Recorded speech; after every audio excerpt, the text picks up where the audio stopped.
오늘 이 시간 두 사람이 맞서면 능히 싸워 승리한다. 두 사람이 맞서면 능히 싸워 승리한다 라는 제목으로 하나님의 말씀을 증거합니다. 오늘 우리가 읽은 본문은 솔로몬 왕이 인생의 말년에 기록한 지혜의 말씀입니다. 그는 죽음을 눈앞에 두고 후대에게 인생의 진리를 전수해주고 있는 것입니다. 솔로몬은 세상의 부귀영화를 다 누렸습니다. 그런데 나이가 들어갈수록 점점 더 인생의 허무함에 빠지게 되었다는 것이죠. 그는 마지막 순간 하나님을 다시 찾고 있습니다. 지나간 덧없는 인생을 추억하면서 후회도 하고 회개도 하고 있는 것입니다. 그는 60세에 인생을 마감하며 하나님을 떠난 인생이 얼마나 허무하고 헛된지를 말씀하고 있는 것이죠. 오늘 본문 전도서 4장 7절에서 8절에 말씀합니다. 우리 다 함께 읽도록 하겠습니다. 시작. 내가 또 돌이켜 헤아려서 헛된 것을 보았도다. 어떤 사람은 아들도 없고 형제도 없으니 아무것도 없이 홀로 있으나 수고하기를 마지 아니하며 부를 눈에 족하게 여기지 아니하면서도 이르기를 내가 누구를 위하여 수고하고 내 심령으로 낙을 누리지 못하게 한고 하나니 이것도 헛되어 무익한 노고로다. 아멘. 60평생을 살아보니 헤아려서 모든 것이 헛되다고 고백할 수밖에 없는 거예요. 그가 많은 것들을 누렸어요. 세상의 부귀영화를 다 체험했어요. 그런데 그에게는 아무런 만족도 없었다는 것이죠. 그에게는 그저 허무함과 덧없음만이 존재했다는 것입니다. 그래서 결국 그가 헤아려 헛된 것을 보았다라고 고백하고 있는 것이죠.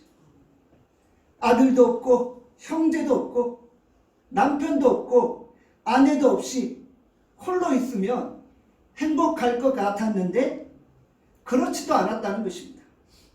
혼자 지내고 홀로 있어도 그 수고는 끝이 없고 만족함이 없고 감사도 없었다는 것이죠. 계속 뭔가를 채우기 위해 몸부림쳤어요. 늘 마음의 허전함과 불만족이 가득 찼어요. 그의 눈에 족하게 여기는 것이 없었어요. 무엇을 봐도 만족이 없는 거예요. 인간의 눈으로 뭔가를 바라보면 더 가지고 싶은 탐욕만 증가했다는 것이죠. 마음속에 욕심이 넘쳐나기 시작했던 거예요. 눈으로 아무리 좋은 것을 봐도 만족감이 없고 더욱더 마음에 탐욕만이 불타오르게 된 것이죠. 술에 취해보기도 하고 세상의 부귀영화를 다 누려보기도 했지만 그것이 나를 행복하게 하지 못했다는 것이죠. 내성마귀 1급 장인 송명희 시인을 아시나요? 그가 이런 시를 남겼죠. 나 가진 재물 없으나 나 남이 가진 지식 없으나 나 남에게 있는 건강 잃지 않으나 나 남이 없는 것 있으니 나 남이 못 본 것을 보았고 나 남이 듣지 못한 음성 들었고 나 남이 받지 못한 사랑받았고 나 남이 모르는 것 깨달았네. 공평하신 하나님이 나 남이 가진 것 나 없지만 공평하신 하나님이 나 남이 없는 것 같게 하셨네. 인간은 아무리 눈으로 좋은 것을 보아도 만족감이 없어요. 그런데 송명희 시인은 내가 눈으로 볼 수 있었던 것보다 더 크고 놀라운 영적인 세계를 발견했다고 고백합니다. 남이 보지 못하는 것들을 보고 그것으로 인해 기뻐하고 만족했다라고 고백하고 있는 거예요. 나는 하나님의 영광을 보았고 그 영광 때문에 기뻐하고 즐거워한다라고 고백하고 있는 거예요. 전도서 기자인 솔로몬이 인간이 눈으로 아무리 좋은 것을 보아도 만족감이 없다라고 고백하는 것. 여러분들 그것이 우리 인생의 실상이라는 거예요. 사실 우리는 눈으로 보지 못하는 그 영원한 기쁨과 그 영원한 안식을 사모하고 바라보며 나가야 하는 거예요. 우리가 바라보는 것들은 다 1차원적인 것이고 그것은 헛되고 무익하고 그것은 더덥다는 것이죠. 오늘 우리가 그것을 발견하는 거예요. 그리고 이제 우리가 남이 보지 못하는 것을 보고 남이 듣지 못하는 것을 듣고 그 안에서 진정한 기쁨과 행복과 감사를 경험할 수 있기를 바랍니다. 우리가 스스로 자족하지 못하면 늘 불평과 원망 속에 살 수밖에 없는 거예요. 불평과 원망 속에 살면 얼마나 불행한 인생입니까? 우리가 얼마든지 스스로 행복하고 기뻐하며 감사할 수 있어요. 우리가 자족하기로 결단한다면 인생에 무슨 불만이 있겠어요? 우리가 자꾸 불평하고 원망할 것만을 찾으니까 점점 내 인생이 불안한 것처럼 내 인생이 불행한 것처럼 느껴진다는 것이죠. 사도 바울은 행복과 불행은 환경에 있는 것이 아니라 나에게 달려있다고 고백했잖아요. 내가 행복과 불행을 결정한다고 고백했어요.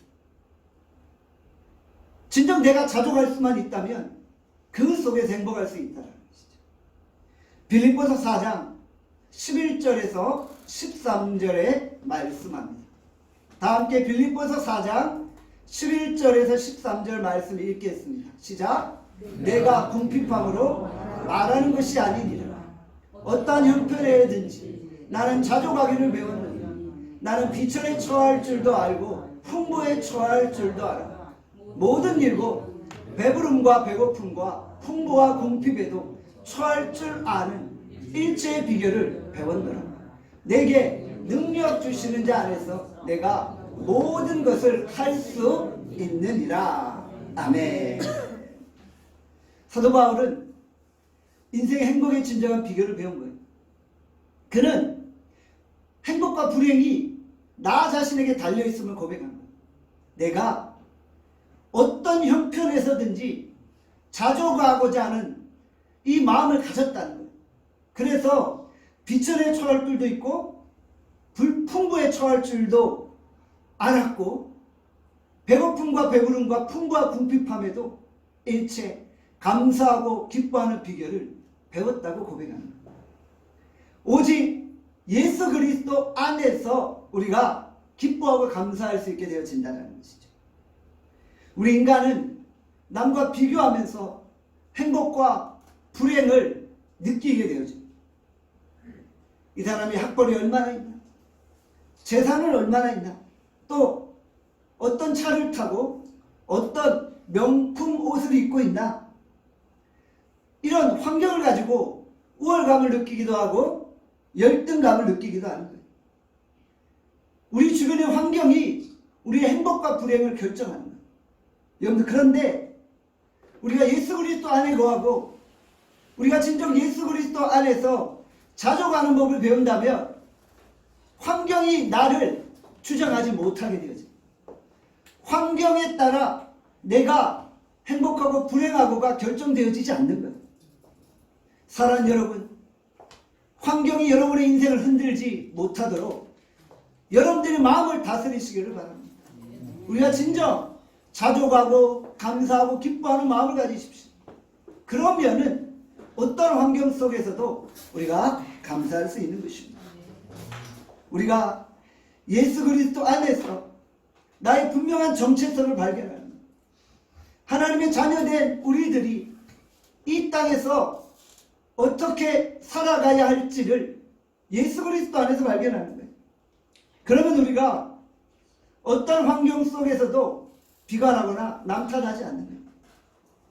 어떤 분들은 자꾸 내가 이렇게 불행한 것이 환경 탓이고 부모 탓이고 남 탓이라고 그렇게 한탄하고 비판하고만 있어요.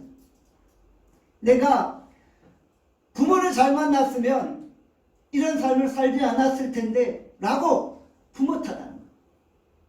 내가 이런 남편, 이런 아내 만나지 않았다면 내 환경이 이렇지 않았을 텐데 라면서 비관하고 불평하고 원망하는 거예요.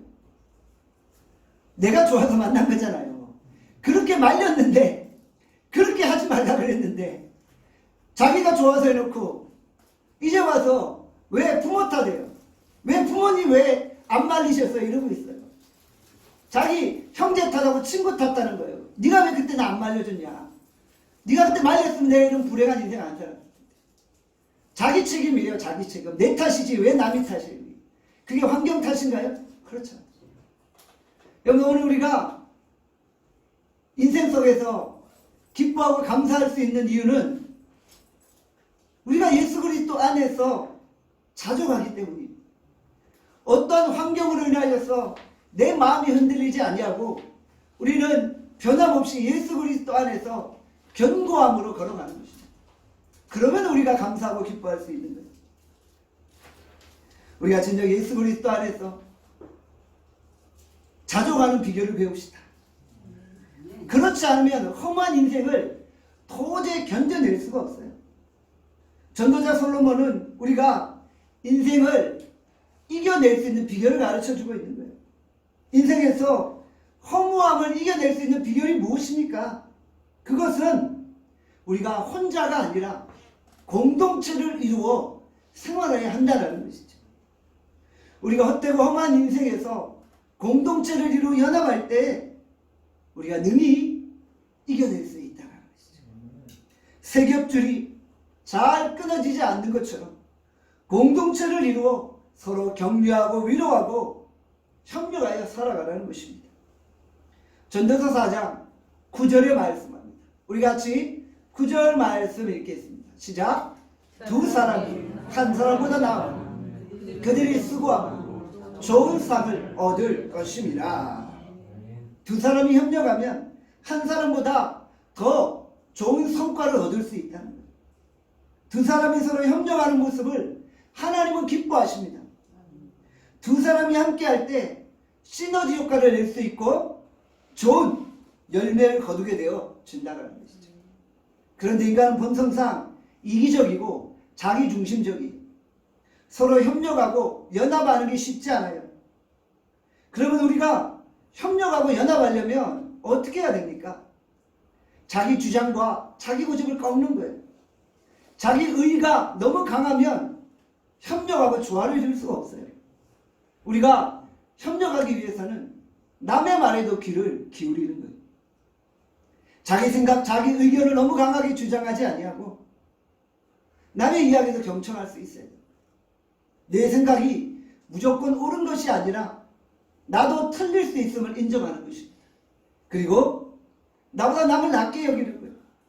남을 섬기는 마음을 가지고 남의 마음에 우리가 맞도록 행동하는 거예요.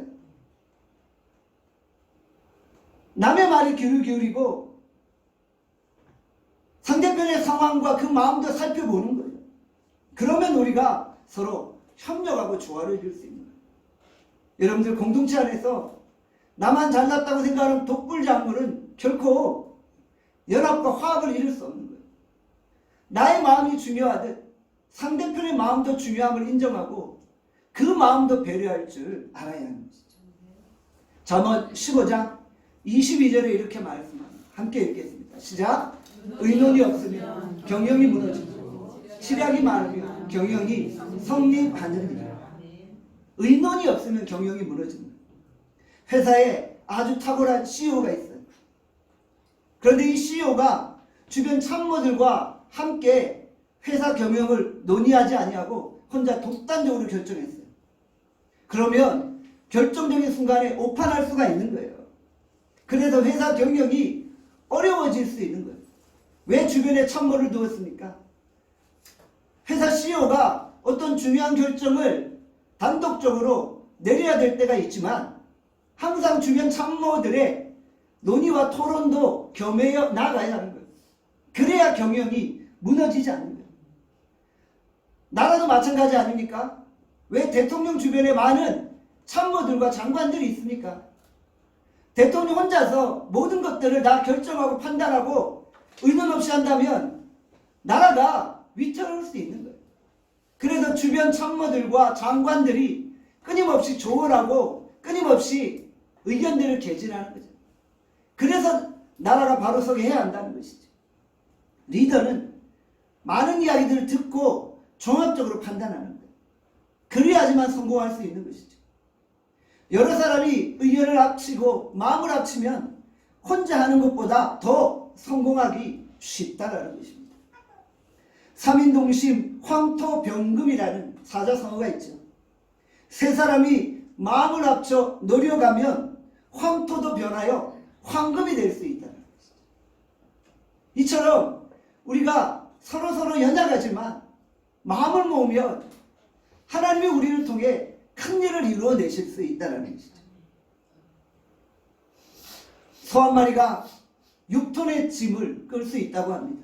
그러면 소 2마리는 12톤의 짐을 끌어야 하는 거잖아요.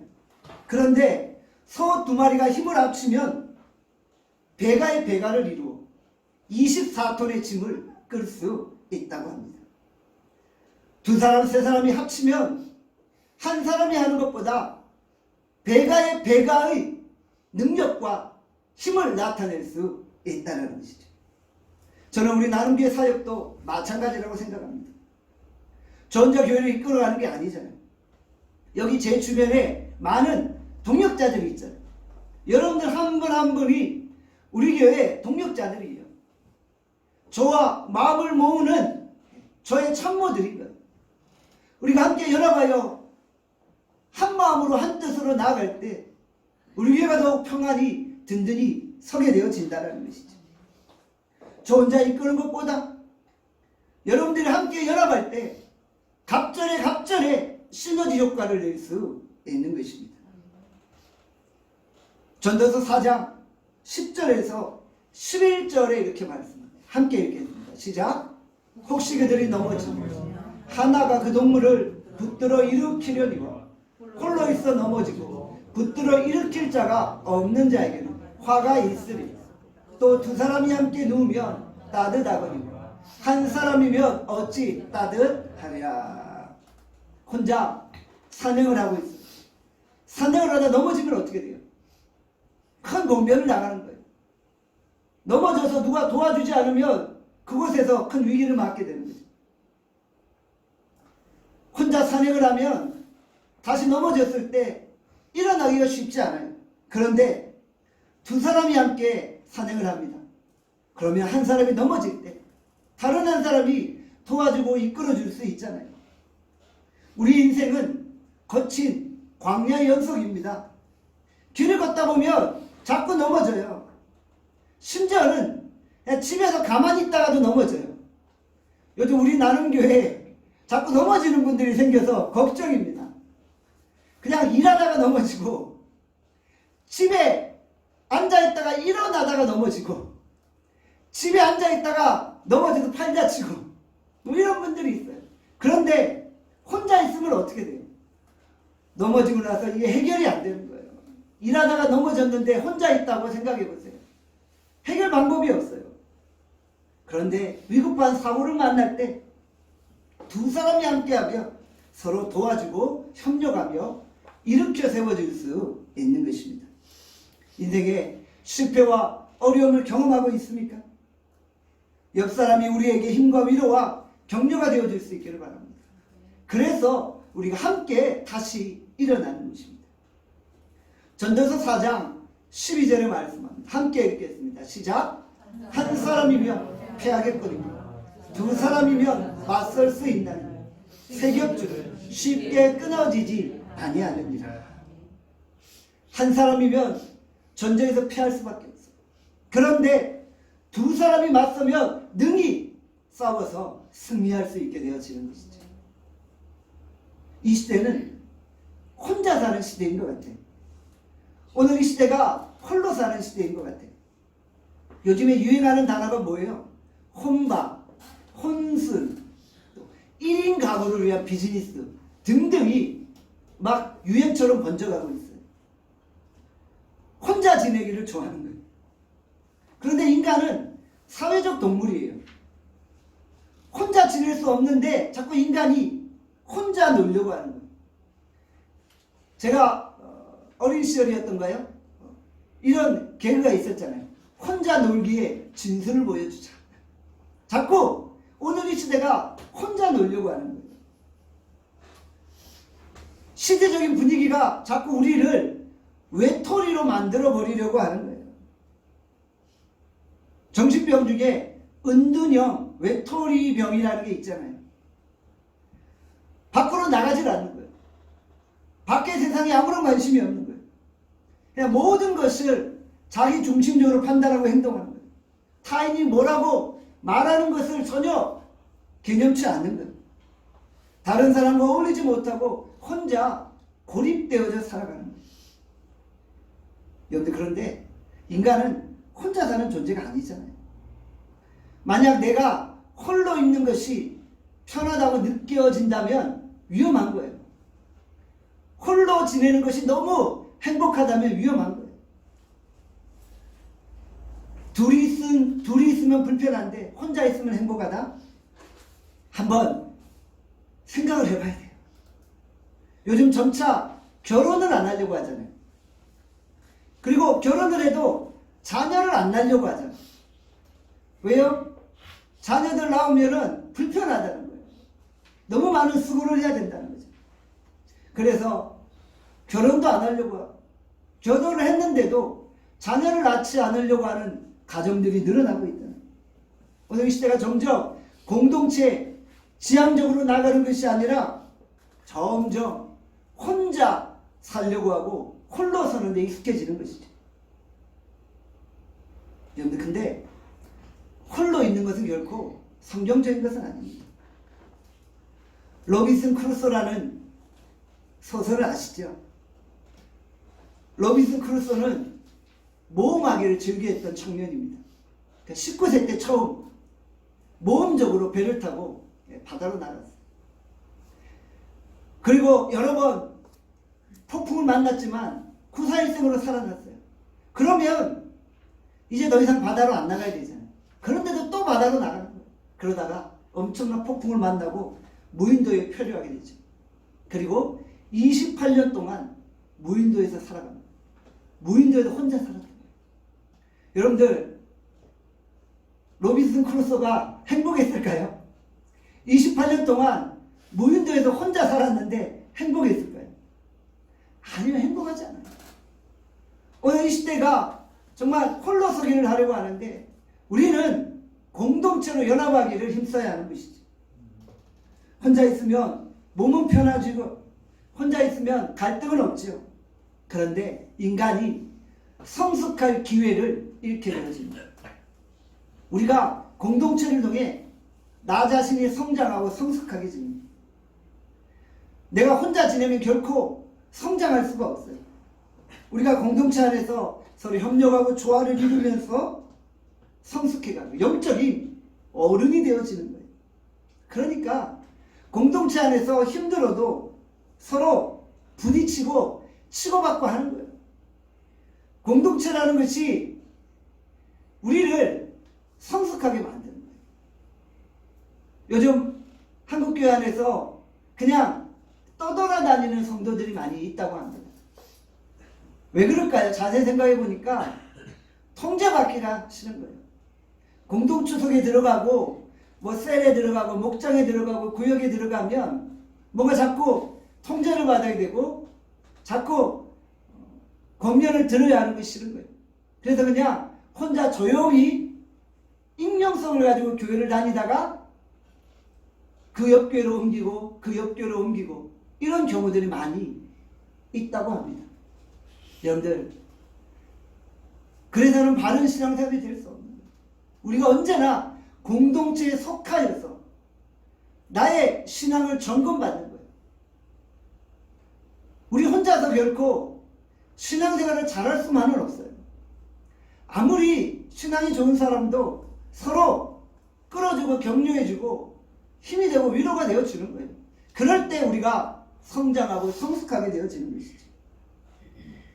서로를 바라보면서 서로를 보완해 주는 거예요. 서로 힘들고 넘어질 때 끌어주고 세워주는 거예요. 이게 우리에게 교회를 주신 하나님의 이유인 것입니다. 사랑하는 여러분, 오늘 우리가 공동체로 모이기를 힘쓰기를 바랍니다. 우리가 모여서 함께 협력하고 서로 격려하고 위로해 주기를 바랍니다. 하나님의 구원은 개인적인 것 같지만 사실은 공동체를 지향하고 있습니다. 여러분들, 하나님의 구원은 각자 개인에게 주신 구원인 거예요. 그런데 그 구원은 결국 공동체를 통해서 보완되어지고 세워지는 거예요. 그래서 하나님이 구약시대에 이스라엘 공동체 전체의 구원을 이야기하셨던 거죠. 신약시대도 마찬가지예요. 구원은 개인적인 거예요. 내가 예수 그리스도를 믿음으로 구원받는 거예요. 그러나 그 구원받은 자가 공동체에 속해 있으므로 그 구원의 완성을 이루어가는 거예요. 그래서 사도 바울이 두렵고 떨림으로 너희 구원을 이루라고 했죠. 그것은 공동체 속에서 내가 하나님의 사람으로 성화의 과정을 겪어가는 거예요. 그러면서 성화되어져 가는 거예요. 예수님을 닮아가는 거예요. 여러분들, 혼자 지내며 어떻게 우리가 예수님을 닮는 성품과 마음을 소유할 수 있어요? 내가 남과 부딪히면서 나의 한계를 바라보는 거예요. 나를 찌르는 사람들을 보면서 야, 내가 저 사람 정말 용서할 수 없어. 그러면서 뭘 보는 거예요? 나의 죄악성을 보는 거예요. 그리고 주님 앞에 가서 회개하는 거예요. 주님, 내가 이 정도밖에 안 돼요. 내가 목사고 장로고 내가 신앙이 좋다고 말하는데 내가 진정 정말 힘들고 어려운 순간, 위기의 순간에 내가 하나님의 사람으로 바른 신앙의 반응을 보이고 있습니다. 그렇지 못한 내 자신을 바라보면서 내가 만들어지는 거예요. 여러분, 이것이 구원의 완성이라는 것이죠. 각 사람이 연약할 때 서로 공동체 안에서 이렇게 세워주며 공동체적인 구원을 이루는 것이죠. 영적인 어른이 된다는 것이 무엇입니까? 서로 배려할 줄 아는 거예요. 교회 안에 서로 배려하고 돌아봐주고 남에게 관심과 사랑을 베풀어 주는 거예요. 그러면서 서로 위로해 주는 거예요. 힘든 인생 가운데 우리가 서로 삼겹줄처럼 의존 가운데 걸어갈 수 있기를 바랍니다.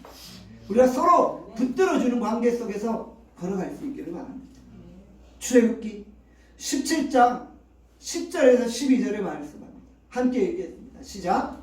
여호수아 모세 말대로 행하여 아말렉과 싸우고 모세와 아론과 후르 산 꼭대기에 올라가서 모세가 손을 들면 이스라엘이 이기고 손을 내리면 아말렉이 이기더니 모세의 팔이 피곤하며 그들이 돌을 가져다가 모세 아래에 놓아 그 위에 앉게하고 아론과 훌이 하나는 이 편에서 하나는 저 편에서 모세의 손을 붙들어 올렸더니 그 손이 해가 지도록 내려오지 아니한지라. 아멘. 자, 모세도 혼자였으면 이 순간 넘어졌을 거예요. 그렇죠? 모세가 기도의 손을 올리면 이스라엘이 아말렉과의 전투에서 승리해요.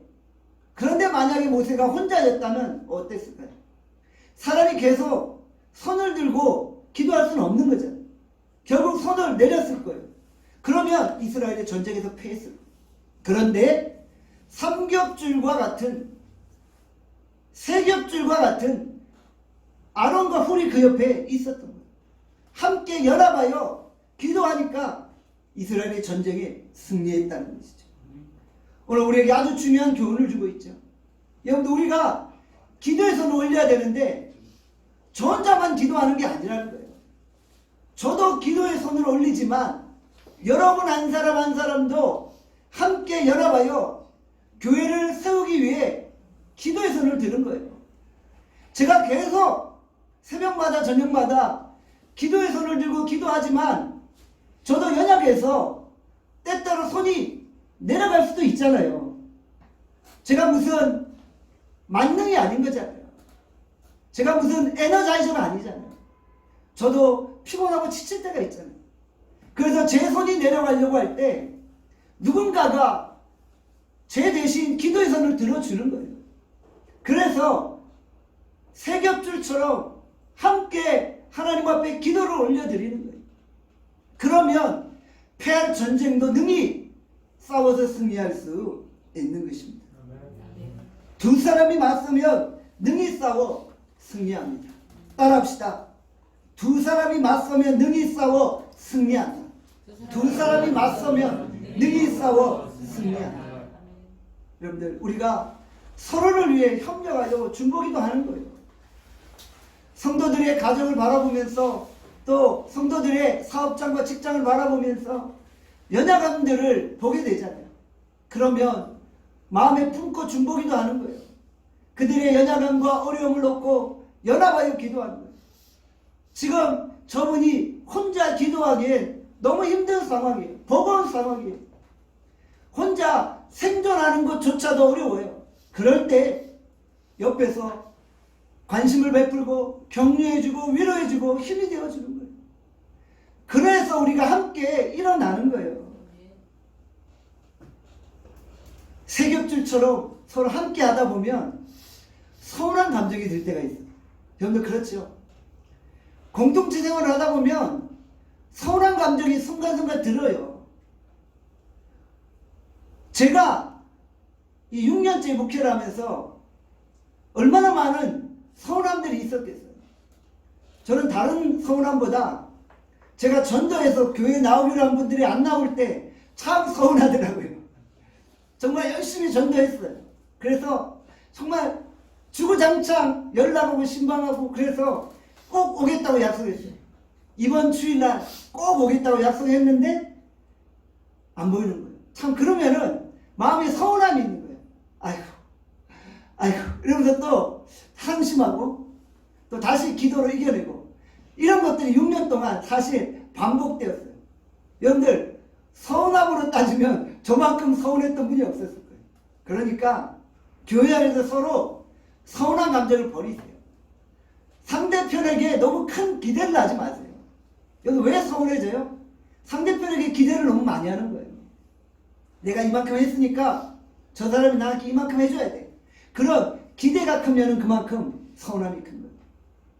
우리는 다 연약하잖아요. 그러니까 그냥 내가 이 사람의 힘이 되어주겠다. 그런 생각만 가지면 돼요. 여러분들이 서로 그렇게 생각하는 거예요.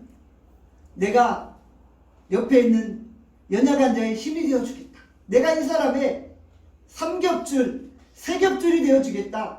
이런 고백을 가지고 서로 격려하고 위로하면요, 서운할 게 없어요. 우리 나눔 공동체처럼 이렇게 아름다운 공동체가 어디 있나요? 저는 우리 목장 안에서 서로 좀 격려하고 위로하는 일들이 많았으면 좋겠어요. 내가 공동체 안에서 어떤 연약함을 고백할 때 그것이 가십거리가 되지 않는 거예요. 내가 어떤 나의 연약함을 고백할 때 공동체가 그것을 품어주고 함께 기도해 주는 거예요. 그런 공동체가 되어야 되죠. 그걸 가지고 이제 집에 가서 이리저리 판단하며 저 사람 안 될 사람이야, 이렇게 함부로 우리가 판단하지 아니하고, 이 사람이 공동체를 신뢰했기 때문에 내 속의 마음들을 토해내는 거죠. 그럼 우리 공동체가 그것들을 품어주고 용납해주고 이해해주고 받아들여주는 거예요. 그리고 그것들을 우리가 함께 고민하고 기도해주는 거예요. 여러분들, 우리 나눔 공동체가 이런 공동체가 되기를 바랍니다. 세겹줄처럼 정말 끈끈한 믿음의 공동체가 되어질 수 있기를 바랍니다. 개미는 작은 동물이잖아요. 그런데 개미떼가 한번 이동하면 몸집이 큰 코끼리도 도망간다고 합니다. 보통 개미는 뭐 수백만 마리, 수천만 마리가 떼를 지어 몰려다니잖아요. 그러니까 이 개미떼가 한번 움직이면 사자도 벌벌 떤대요. 개미떼 주변에 사자나 이 맹수들이 가지 않는데요. 왜냐하면 개미떼가 힘이 있어서 그런 게 아니잖아요. 개미떼의 무서운 협동력 때문인 거예요. 개미떼는 작은 곤충에 불과하지만 수백만 마리, 수천만 마리가 힘을 합치면 코끼리도 단번에 뼈다귀로 만들어버릴 수 있는 거예요. 그러니까 맹수들도 개미 한 마리는 무서워하지 않는데 개미떼는 무서워하잖아요. 오늘 우리가 연합하여 힘을 모읍시다. 그리고 함께 하나님의 나라를 이루어 갑시다. 레위기 26장 8절의 말씀입니다. 함께 읽겠습니다. 시작. 또 너희 다섯이 배를 쫓고 너희 백이 만을 쫓으니 너희 대적들이 너희 앞에서 칼에 엎드려질 것이라. 아멘. 5명만 힘을 모으면요 100명도 물리칠 수 있는 거예요. 100명만 힘을 모으면 10,000명도 물리칠 수 있는 거예요. 세겹줄은 쉽게 끊어지지 않습니다. 우리가 서로 세겹줄 역할을 합시다. 예수 믿는 사람들을 성도라고 하죠. 성도. 거룩한 물이라는 거예요. 성도에서 도자가 물이 도자예요. 우리는 무리를 이루어 지내는 거예요. 여러분들 신앙생활이 혼자 되어지지 않는 것을 기억합시다. 공동체 안에 속합시다. 그리고 공동체 점검을 받읍시다. 공동체 안에서 서로 지지고 볶고 부딪히고 찢기면서 나를 만들어 갑시다. 상대편을 보면서 내 자신을 바라보고 그러며 성숙하고 영적인 어른이 됩시다. 우리가 서로 기도해주고 격려해주는 관계가 될 수 있기를 바랍니다. 우리가 서로 세겹줄이 되어서 인생의 싸움을 승리로 이끌 수 있기를 간절히 소원합니다. 기도하겠습니다. 오늘 이 시간 주께서 우리에게 주신 말씀 생각하며 기도합니다. 하나님, 우리가 진정 서로에게 세겹줄이 되어지게 하여 주시오. 나는 연약하지만 서로 연약함을 보완해주고 격려해주고 힘과 위로가 되어 줍시다. 그래서 하나님, 우리가 하나님 앞에 온전히 서며 영적인 어른으로 성장하기를 원합니다. 하나님, 우리에게 나눔 공동체를 허락하심을 감사합니다. 우리 공동체 안에서 우리 모두가 다 믿음의 뿌리를 굳건히 내리게 하시고 하나님, 우리가 서로 힘을 모아 시너지 효과를 낼 수 있게 하여 주시오. 오늘 하나님은 우리가 서로 연합하기를 기뻐하십니다. 오늘 우리가 하나님의 마음을 품고 힘써 믿음으로 걸어가고 아름다운 공동체를 세워나가게 해달라고 간구합시다. 하나님, 또 나 연약함도 늘 보시고 또 이웃들의 주변 사람들의 기도로 말미암아 우리가 든든히 서게 해주시기를 이 시간 주여 한번 외치고 통성으로 기도합니다. 주여. 아버지 하나님, 이 시간 간절히 하나님 앞에 간구합니다. 성령님, 우리를 붙잡아 주시고 보혜사 성령께서 우리와 함께하여 주시고 하나님, 우리의 연약함을 열고시고 하나님 아버지, 우리가 깨어 기도할 때 하나님 아버지, 우리에게 힘과 능력을 얻입혀 주시오. 세겹줄이 끊어지지 아니한다고 하였습니다. 우리가 서로 세겹줄과 같은 역할을 할 수 있도록 인도하여 주시오. 하나님 아버지, 옆 사람이 힘들고 지쳐있을 때 우리가 그들을 이렇게 세우게 하여 주시오. 하나님, 내 주변에 연약한 자들이 있습니까? 하나님, 그들을 우리가 위로하고 격려하고 다시 한번 그들을 이렇게 세우게 하여 주시오. 하나님, 무엇보다도 우리의 세겹줄이 되신 보혜사 성령께서 우리와 함께 하시고 성령께서 우리를 이 시간 붙들고 계심을 고백합니다. 우리가 진정 예수 그리스도 안에서 발견되어서 우리가 예수 그리스도 안에서 진정 기뻐하며 즐거워하도록 인도하여 주시오. 하나님 아버지, 성령으로 동행하시고 붙드시고 함께하여 주시기를 간절히 빌고 싶었나. 성령님, 오늘 우리 가운데 친히 위로하여 주시고 하나님, 우리 가운데 친히 함께하시고 능력과 성령과 권능으로 임재하여 주시기를 간절히 빌고 싶어. 하나님, 그것에 모든 일을 우리가 손에 손을 맞잡고 세겹줄이 되어서 서로 일어나게 하여 주시옵소서.